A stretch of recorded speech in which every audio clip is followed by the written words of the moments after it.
자, 우리 서두에 제가 잠깐 설명을 드렸다시피 이 사도행전 16장에 있는 마케도니아, 성경에서는 이거를 마케도니아 콜링이라고 이제 영어에서 말해요. 마케도니아 사람이 여기로 건너와서 우리를 도와달라 하고 얘기를 하니까 바울이 그래, 여기에서 복음을 선포하는 거 자네의 뜻인가 보다 확신하고 거기로 가는 장면이 나옵니다. 자, 그래서 하나님이 부르시는 콜링도 부르심이라고 할 수 있지만 사람이 부르는 것도 콜링이라고 할 수 있어요. 그래서 이 콜링이라는 이 번역하면 상황에 따라 한국식으로는 다 바꿔야 되잖아요. 그래서 콜링이라는 단어로 이렇게 하도록 하겠습니다. 쉽게 말하면 누가 부르는 거예요. 나에게 뭘 해달라고 요청하는 것이고 부르는 겁니다. 모든 사람이 다 사역자로, 특히 전임 사역자로 부르심을 받는 것은 아닙니다. 하나님께서 그러시진 않으세요. 그런데 모든 사람이 복음을 선포하도록 부르심은 받았습니다. 그것은 우리의 지상 명령이고 예수님께서 승천하시기 전에 제자들에게 주신 명령이죠. 하나님께서는 분명히 우리에게 너희는 온 세상으로 가서 모든 창조물에게 저마다 복음을 전하라 라고 했어요. 이것이 우리에게 주어진 명령이기 때문에 이것은 여러분이 구원받았다면, 그리스도인이라면 누구나 해야 되는 콜링이다 라고 할 수 있습니다. 자, 그러면 왜 복음을 전해야 되는가? 복음을 선포해야 되는 콜링 네 가지를, 관점을, 방향을 통해서 좀 설명을 드리려고 합니다. 먼저 안쪽을 향한 내면으로의 콜링이 있습니다. 이 안쪽에서, 이 내면에서 여러분에게 자꾸 불러요. 요청을 해요. 복음을 전해야 된다고. 그런 내면에서의 콜링이 있는데 그 이유는 하나님의 사랑이 우리의 마음속에 부어졌기 때문입니다. 로마서 5장 5절에 보면요, 그런즉 소망은 우리를 부끄럽지 않게 하느니라. 이는 우리에게 주어지는 성령님을 통하여 하나님의 사랑이 우리 마음속에 널리 부어지기 때문이라. 자, 여기서 중요한 것은요, 하나님의 사랑이 우리의 마음속에 널리 부어졌다가 아니라 진다, 계속해서. 우리가 구원받았을 때도 하나님 사랑이 우리의 마음속에 부어졌지만 거기로 끝난 게 아니에요. 계속해서. 여러분 구원받고 나서 딱 그때만 구원이 감사했어요? 그때만 하나님에 대한 사랑이 있었습니까? 아니잖아요. 계속해서 성경을 알면 알수록 이 하나님의 구원에 대해서 더 감사하게 되고, 그렇죠? 하나님의 사랑을 더 알게 되잖아요. 계속 부어지고 있는 거예요. 현재형으로 기록된 진리입니다. 자, 그래서 이 하나님의 사랑이 우리의 마음속에 있기 때문에 우리의 내면에서 계속해서 콜링을 주는 거예요. 복음을 선포하라고. 자, 일반적으로 사람들이 복음을 선포하지 않는 이유는요, 뭐 여러 이유가 있을 수 있지만은 사람들에게 안 좋은 소리를 들을까봐입니다. 조금 더 과격하게 말하면 사람들이 우리를 광신자라고 생각할까봐 그렇게 하는 경우가 있죠. 최근에 이제 저희 영상 중에 거의 뭐 50만 뷰 정도 본, 수치는 정확하게 기억 못 하는데 본 이런 쇼츠가 있어요. 근데 그게 뭐냐면 이제 우리 방송부에서 이제 어떤 장면, 죽음의 장면을 잘 보여주다가 끝에 성경 구절을 하나를 넣었어요. 그리고 이제 구원의 영상 이게 연결을 했는데, 와, 세상 사람들이 그렇게 예수님 얘기하는 거 싫어하는 줄 몰랐어요. 예수쟁이들이라고 뭐 엄청나게 뭐라 하는 거예요. 감동 파괴됐다고, 막 감동적인 거 봤다 갑자기 성경 구절 나오니까 그렇게 싫어하더라고요. 그러면서 강요하지 말라고. 아무도 강요 안 했는데 본인이 클릭해가지고 본 건데 그렇게 말을 하더라고요. 그렇게 이제 싫어하죠. 그런데 그런 싫은 소리 안 듣고 더 나아가서는 뭐 예수쟁이, 광신자 이런 소리 안 들으려고 안 하는 경우가 있어요. 그러나 사실 그것은 영광입니다. 그리스도인이란 말이 자꾸 사람들이, 제자들이 가는 곳곳마다 예수 그리스도를 말하니까 그리스도인이 된 거예요. 우리나라의 예수쟁이랑 비슷한 겁니다. 그것은 사실 명예로운 칭호라고 볼 수 있겠습니다. 그리고 물론 이제 잘못된 사이비 종교 때문에 좀 강신자라는 이미지가 안 좋게 인식이 되는 것도 있지만 사실상 구원받은 사람들은 예수님께 미친 사람들이어야 돼요. 바울이 고린도후서 5장 13절 14절에 대해서 이렇게 말합니다. 이는 우리가 제정신이 아니라도 그것은 하나님을 향한 것이요. 바울과 바울의 동력자에 대해서 우리가 제정신이 아니라도 그것은 하나님을 향한 것이요. 또 우리가 제정신이라도 그것은 너희를 위한 것이기 때문이라. 자, 사람에게는 당연히 미친 척 침 흘리면서 다가가면 안 되겠죠. 사람들에게 당연히 제정신으로 이렇게 전해야겠지만은 우리가 앉으나 서나 예수님 얘기하고 이렇게 노래로도 만들어가지고 예수님을 전하고 족지로도 적어서 얘기하고 전도지도 돌리고 지나가는 사람들한테 버젓이 막 직업도 멀쩡한 사람들이 알바비 하나도 안 받고 전단지 돌리는 사람보다 더 열심히 돌리고, 이게 하나님께 미쳐서 그런 거예요. 제정신이 아닌 거예요. 하나님을 향해서는 우리 미쳐야 된다 이거예요. 근데 이유가 뭐냐? 14절에 이유가 나와요. 이는 그리스도의 사랑이 우리를 강권하기 때문이라. 여기서 강권한 영어로 constrain입니다. 막 이렇게 막 쪼듯이 이렇게 강권한다는, 아주 강력하게 권면한다는 거예요. 뭐가? 그리스도의 사랑이. 내가 그리스도를 앉으나 서나 얘기를 안 할 수가 없고, 내가 하나님을 향해서 미치지 않을 수가 없는 게 그리스도의 사랑이 우리를 계속 강권하기 때문이에요. 매일 아침 눈을 뜰 때마다 그리스도의 사랑이 있으니까 내가 복음을 말을 안 할 수가 없어요. 그게 여러분의 내면에 있는 계속 콜링입니다. 여러분의 그 그리스도의 사랑이 있는 거예요. 페스투스가 이 바울이 자기가 지금 결박당해 있는데도 왕과 그럼 총독 이런 사람들한테 계속 예수님 얘기하니까 페스투스가 이렇게 말합니다. 바울아, 내가 제정신이 아니로다. 많은 학식이 너를 미치게 만들었도다. 이렇게 얘기를 하죠. 바울은 굉장히 지식도 많고 학식이 있고 똑똑한 사람이지만 모든 것을 다 예수 그리스도께 기결시키죠. 사람들 보면 미쳤다라고 생각하는 거예요. 근데 그게 영광이고 그게 사실 그리스도인의 정상적인 삶입니다. 자, 왜냐하면 사랑에 대해서 솔로몬의 아가는 사랑의 노래잖아요. 이 사랑에 대해서 이렇게 표현을 합니다. 8장 6절 7절인데요. 그대의 마음 위에 나를 인장같이 새기고, 예수님을 인장같이 새겨라. 도장 찍듯이 쫙 찍어서 새겨라 이거예요. 봉인하라는 거 아니에요. 인장을 딱 새기 도장 찍으라 이거예요. 그대의 팔 위에 인장같이 새기라. 이는 사랑은 죽음처럼 강하고 질투는 음부처럼 잔인하기 때문이라. 그곳의 숫들은 지극히 강렬한 불꽃을 내는 불의 숫들이라 라고 했어요. 사랑을 죽음과 이 음부, 이 지하세계, 지옥 이 포함되어 있는 이 음부에 포함을 하면서 지극히 강렬한 불꽃을 내는 불의 숫들이다 이렇게 표현했어요. 불타는 사랑에 대해서 설명을 하죠. 세상 사람들도 사랑하면 막 불타는 사랑 얘기를 하잖아요. 근데 이게 이 사랑을 안 받아들였을 때는 질투가 돼서 진짜 영혼이 불타는 곳이 되는 거예요. 그러면서 8장 7절에 이 사랑에 대해서 뭐라고 하냐면, 많은 물들로도 사랑을 끌 수 없으며 홍수들로도 그것을 잠기게 할 수 없도다 라고 했어요. 자, 여러분에게 사랑이 있으면요 불타오를 수밖에 없어요. 하나님의 사랑은 한 번 주어지고 끝난 것도 아니고 계속 부어지고 있고요. 여러분이 성경을 읽으면 읽을수록, 여러분이 하나님이 주신 구원을 귀하게 여기면 여길수록 이 사랑은 여러분을 미치게 만들 수밖에 없어요. 불타오르게 만들 수밖에 없습니다. 강건하게 만들 수밖에 없어요. 입을 열게 만들 수밖에 없어요. 여러분 내면에서 계속해서 콜링을 주시는 겁니다. 자, 그래서 예레미야서 20장 9절에서 예레미야가 하루는 이렇게 합니다. 자기가 말만 열면 고난을 받는 거예요. 예레미야서가 눈물의 예언자잖아요. 하나님이 하라는 말을 하기만 하면은 감옥에 갇히고 밥도 못 먹고 지하에 갇히기도 하고 얻어맞기도 하고 외톨이가 되고 이렇게 하니까 이렇게 말합니다. 그때 제가 말하기를 나는 그분에 관하여 거론하지 아니하고 더 이상 그분의 이름으로 말하지도 아니하겠노라 이렇게 했어요. 그러나 그분의 말씀이 나의 마음속에 마치 타는 불 같아서 나의 뼈들 속에 사무쳤으니 내가 참기에 지쳤고 나는 가만히 있을 수 없었나이다. 여러분이 이렇게 돼야 돼요. 내가 진짜 말 안 해야지. 안 할 수가 없어서 이 그리스도의 사랑이 자꾸 나를 강건하니까 안 할 수가 없어서 참는 게 더 힘든 거예요. 이 얘기하면 되죠. 그렇죠? 어차피 고통스럽습니다, 여러분은.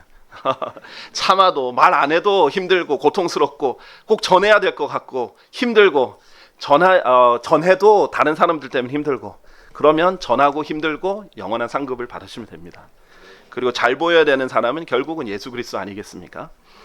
자, 이렇게 말할 수 있어요.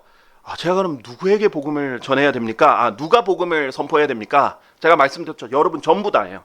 아까 전에 너희는 온 세상으로 가서 모든 창조물에게 저마다 복음을 선포하라. 바로 여러분이에요. 그 너희가. 그럼 어디로 가야 됩니까? 온 세상으로 가서 아무데나 다 사람이 있는 곳이면 다 가면 됩니다. 다 가야 돼요.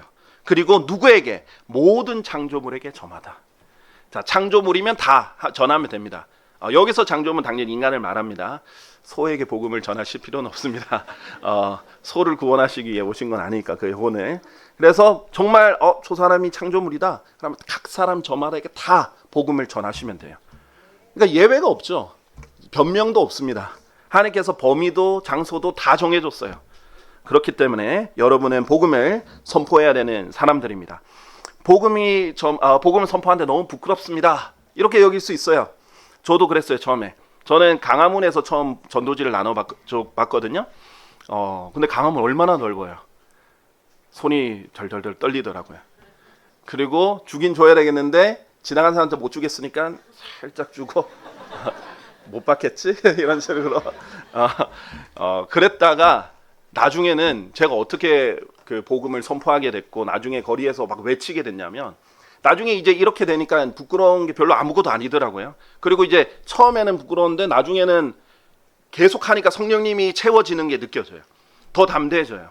그렇게 해서 이렇게 복음을 전하다 보니까 나중에는 몇 주 전하고 이렇게 하다 보니까 처음에는 제가 잘 몰라가지고 지나가는 사람들이 하도 안 들으니까 지나가는 그 한 3, 4초만이라도 복음을 듣기를 원하는 거예요. 그래서 계속 3, 4초만 당신은 죄인입니다. 죄인은 지옥으로 갑니다. 지옥에 가지 않을 예수 그리스도를 믿어야 됩니다. 나중에 한 3, 4초도 5초, 6초도 좀 더 늘려보려고 더 크게 막 외치면서 그렇게 한 명 한 명한테 그렇게 하니까 주변에 있는 형제님들이 형제 목소리가 여기 복음 선포하시는 형제님보다 더 크니까 형제가 복음 선포를 한번 해봐라. 그렇게 해서 하게 된 거예요. 정말 너무 혼이 안타까워서 못 견디겠더라고요. 왜냐하면 이 사람 절대 안 들을 것 같아. 앞으로 교회도 안 갈 것 같고 그런 사람 수두룩합니다. 유튜브에 클릭도 안 할 거예요. 기독교인 줄 알았으면 클릭도 안 했을 거예요. 그런 사람들 수두룩해요. 뭐라도 한 10초라도 전하고 싶은 그 마음에 복음을 선포하게 되었어요. 여러분에게도 그런 사랑이 있을 겁니다. 당연히 있죠. 예수 그리스도의 사랑이 여러분에게 다 있습니다. 말을 잘 못하겠어요? 그럼 구하면 됩니다. 에베소서 6장 19절에서 그리고 나를 위해서는 바울이 이렇게 요청합니다. 말하는 능력이 나에게 주어지도록 기도하라. 이는 내가 담대히 나의 입을 열 수 있게 하려 함이요 복음의 신비가 알려지게 하려 함이라. 바울의 기도 제목도 이거였어요. 바울은 얼마나 복음을 많이 전했어요. 그런데도 이 기도가 필요했던 거예요. 저도 처음에 복음 전하는 게 제일 힘들어요. 첫 말 떼는 게 힘들어요. 그러나 그렇게 하면 됩니다. 하나님께 구해서 이 사랑에 의지해서 꼭 복음을 전하시길 바랍니다. 여러분의 마음에서 계속해서 그 사랑이 콜링을 하고 있습니다. 자, 두 번째로는요, 외부에서의 콜링입니다. 우리 오늘 본문 말씀에처럼 사도행전 16장 9절 10절 보면 마케도니아로 건너와서 우리를 도와주소서라고 사람들이 도움을 요청을 해요. 자, 그랬더니 주께서 그들에게 복음을 선포하도록 우리를 부르신 것을 명백히 이해하였으므로 우리는 즉시 마케도니아로 들어가려고 노력하였더라. 이렇게 얘기합니다. 저는 하나님의 은혜로 어린 시절부터 많은 나라들을 돌아다닐 수 있는 기회를 얻었던 것 같습니다.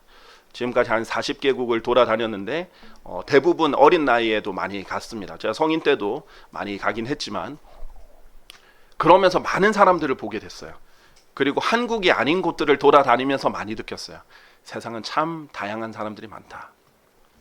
우리나라에만 있을 때는요, 모난 돌이 정 맞는다 그러죠. 우리나라에는 뭔가 선이 있어요. 다들 암묵적으로 얘기하는 선, 그리고 모두가 따라야 되는 어떤 그런 규범, 예절, 이런 것들이 정해져 있어요. 그런데 이게 한국에만 있으면 이게 세상이에요. 자기의 온 세상이에요. 그런데 다른 나라를 갔더니 너무 달라요. 그리고 사람들의 반응도 너무 달랐어요. 제가 일단은 복음을 알고 바이블 빌리버가 되고 나서 간 나라들 중에 일부를 소개하면, 제가 이제 하와이에 2년을 살았었기 때문에 그곳에서 복음을 전하고 싶다라는 마음이 있었어요. 그래서 지금 그때 때마침 또 하와이로 갈 수 있는 비행기 티켓이 공짜로 생겼어요. 그래서 저희 결혼 2주년을 맞이해서 그 하와이에 가면서 제가 있었던 그 호놀룰루 와이키키 쪽 말고 그 뒤편에 있는 섬 원주민들에게 복음을 이제 전하고 싶었어요. 물론 호놀룰루 와이키키에도 복음을 전했지만 거긴 좀 도시화가 돼서, 그래서 뒤편에 가서 원주민들에 전했는데 너무 다른 거예요. 사람들이 여유 있고, 그러니까 또 섬 사람들이 그렇고 또 휴양지라서 그런지 모르는데 그냥 빛에 앉아 있고 여유 있게 있고 이러니까, 한국에서는 뭘 전하려고 하면 무조건 바쁘대요. 뭐가 그렇게 바쁜지 모르겠는데 항상 사람들이 바쁩니다. 걸음걸이도 빨라요. 사람들 여유 있게 있어요. 아, 뭐 제가 뭘 얘기를 해도 되냐 그러면 앉아라 그래요. 와서 앉아. 와서 앉아. 뭐 먹고 있는데 먹어도 된다고. 그렇게 얘기를 하는 거예요. 너무 잘 들어요. 너무 잘 받아들이고 여유가 있었고, 아, 사람들이 이렇게 다르구나. 그 다음에는 제가 탈북자들에 대한 연민이 있어가지고 제가 북한을 바로 갈 수는 없으니까 연변 쪽에 가가지고 탈북자 한번 찾아봐야겠다. 굉장히 무모하죠. 제가 가면은 뭐 탈북자가 알아서 나오는 것도 아니고 숨어 있을 텐데. 근데 그걸 위해서 이제 중국어를 한 6개월간 공부를 했습니다. 그래서 아내랑 같이 중국 영변에 갔어요. 그러면서 일단 먼저 중국 사람들한테 좀 이렇게 복음을 전했죠. 깜짝 놀랐어요. 이 중국 사람들이 너무나 자랑스럽게 자기가 공산주의자이기 때문에 하나님 안 믿는다, 이렇게 얘기를 하더라고요. 아, 세상에 이렇게 세뇌되어 있는 사람들이 많구나. 아, 이런 이유로 복음을 거절하는 사람들도 있구나. 안타까움을 느꼈어요. 그리고 열심히 찾다 보니까 탈북자 한 명을 만났습니다. 그 사람이 이제 원래는 피해 있다가 제가 계속 탈북자 수소문 하니까, 근데 저 사람이 이상한 사람은 아닌 것 같고 잡으러 온 사람은 아닌 것 같고 뭔가 한국에서 도우러 온 사람 같다 생각해서 이제 자기한테 이제 저한테 알려줬어요. 탈북자라고. 뭐 몇 가지도 물었고요. 근데 이 사람이 너무 간절히 자유를 찾고 싶은 거예요. 여자분이었는데. 근데 제가 할 수 있는 게 없어요. 제가 만나서 복음을 전하고 싶다 이 말은 있었지만 내가 그 사람을 탈북시켜 줄 수도 없고 뭐 노하우도 없고 그렇잖아요. 뭐 제가 탈북 단체를 아는 것도 아니었고, 그래서 너무 같이 탈북시켜 주고 싶었지만 할 수가 없으니까 간절하게 이 복음이 얼마나 귀한지 설명을 했어요. 자유의 관점으로 설명을 했죠. 그 사람이 제가 못 데려가는 것에 대해서는 굉장히 아쉬워했는데 이 자유라는 관점에서 복음을 전하니까 복음을 아주 귀하게 잘 받아들였습니다. 아주 지금도 종종 생각이 납니다. 얼마나 많은 사람들이 그렇게 복음을 듣지 못하고 살고 있겠습니까? 제가 중동의 이집트랑 뭐 요르단 쪽에 갔을 때 모슬렘들과 대화할 기회들이 많이 있었는데요. 너무 친절해요. 너무 착해요. 정도 많아요. 옛날에 우리나라 사람들처럼. 그렇기 때문에 오히려 부정부패가 더 많은 거예요. 정이 많고 주는 거 선물 많고 아유 받아 이런 식으로 부정부패 많죠. 근데 이스라엘 가니까 딱 칼 같더라고요. 거리도 깨끗하고 칼 같고 부정부패 훨씬 낫고, 그런데 정이 별로 없더라고요. 딱. 그런데 이 모슬렘들이 정도 많고 많이 잘 도와주고 친절하고 너무 안타까웠어요. 이 사람들 다 예수님 믿었으면 좋겠어요. 그래 예수님 얘기를 하면은 자기 모슬렘이라고 굉장히 방어적으로 나오죠. 특히 사람들 앞에서 절대 시를 못 하겠죠. 그런데 정말 이 지옥의 관점에서 당신도 하나님 믿지 않냐? 유일한 신 창조주를 믿지 않냐? 그렇대요. 그러면은 당신이 죄인이라는 걸 믿느냐? 믿는데요. 죄인이 지옥에 가는 거 아니야? 맞다. 그렇다는 거예요. 그러면은 너 죄인인데 지옥에 가겠네? 그리고 지옥이 얼마나 끔찍한 곳인지 설명해 주니까 안 가고 싶다는 거죠. 근데 이 지옥에서 구원해 주시기 위해서 대신 제값을 치러 주신 분이 있다 하면서 예수님을 전했을 때 한 모슬렘이 정말 지옥 안 가고 싶어서 예수님을 믿고 받아들였어요. 그런 모습을 보고 너무 기뻤어요.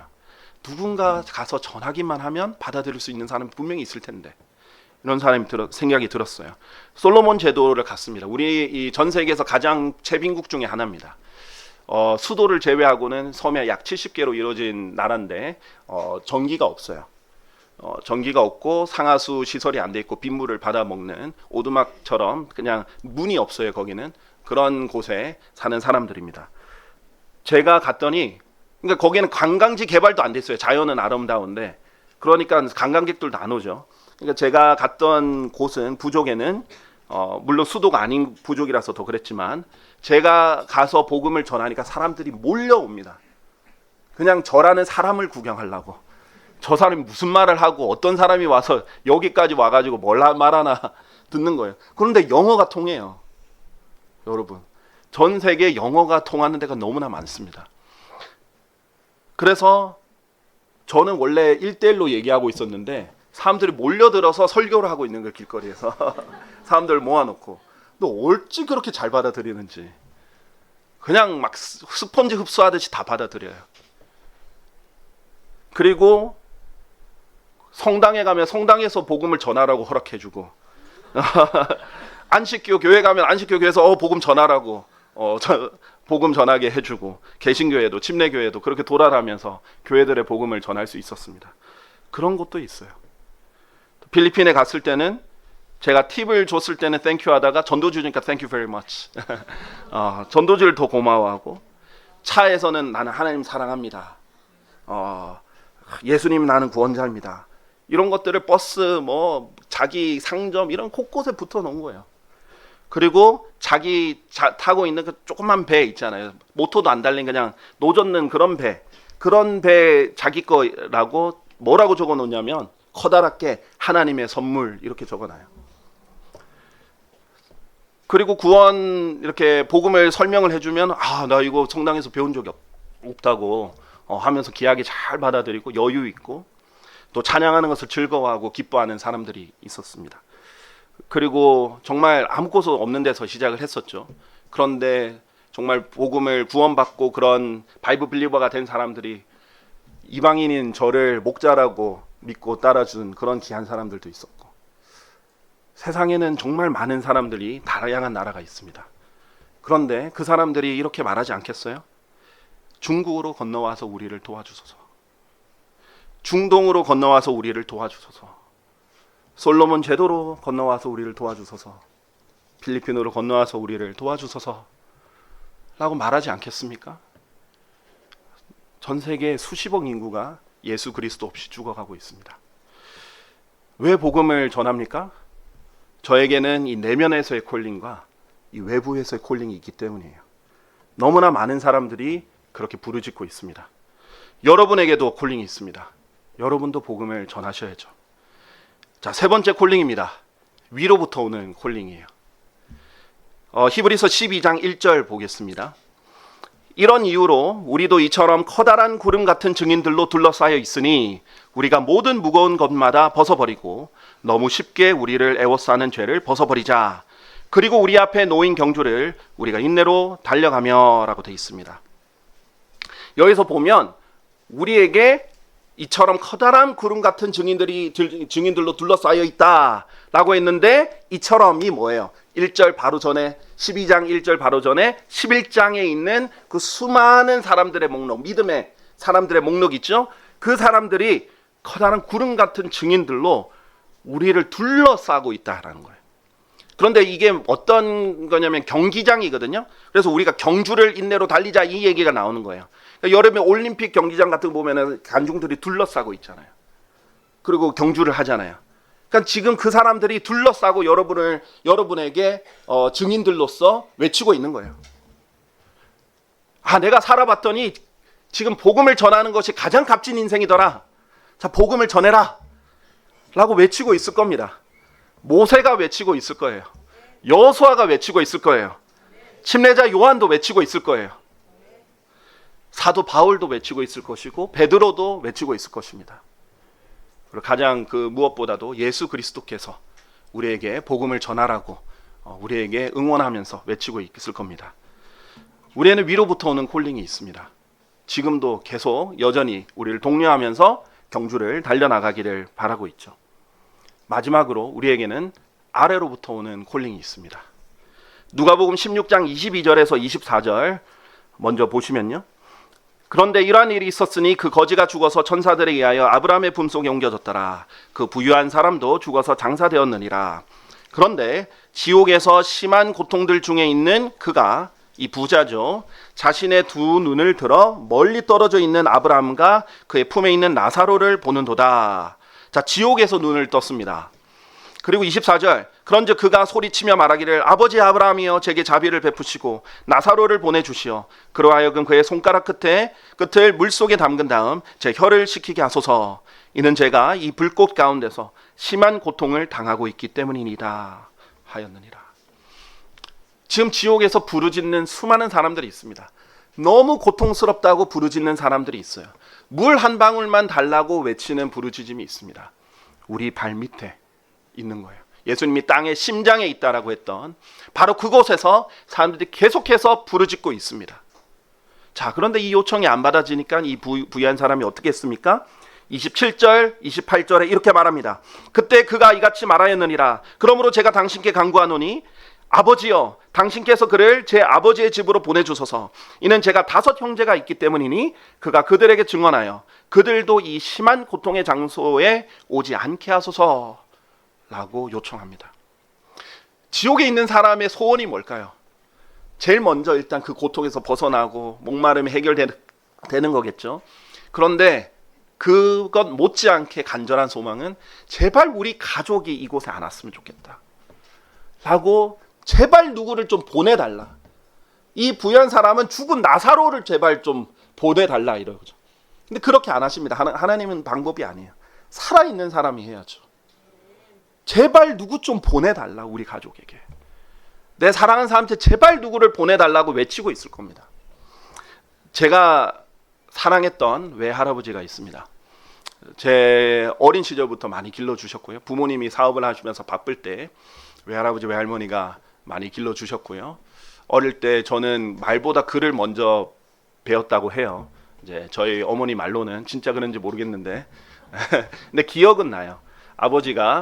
할아버지께서 항상 아침에 일어나면 붓글씨 쓰고 글씨 쓰는데 저한테 글씨 연습을 시키셨어요. 그런데 이 외할아버지께서 굉장히 저를 많이 이렇게 데리고 다니시고 산책도 하고 좋은 얘기도 많이 하고 학식도 굉장히 풍부하신 분이에요. 그 당시 때 이제 와세다 대학에서 나오시고 그 건축으로 굉장히 유명하셨다가 나중에 뒤통수도 맞고 그러셨던 분인데 어쨌든 그 외할아버지께서 굉장히 많은 것을 알려주시고 그렇게 하셨는데 외할아버지가 제가 중학교 1학년 때 돌아가셨어요. 근데 저는 그때 복음을 전할 줄을 몰랐어요. 저는 그냥 외할아버지가 돌아가셨다는 소식만 들었습니다. 그때 미국에 잠깐 있을 때 너무 슬펐어요.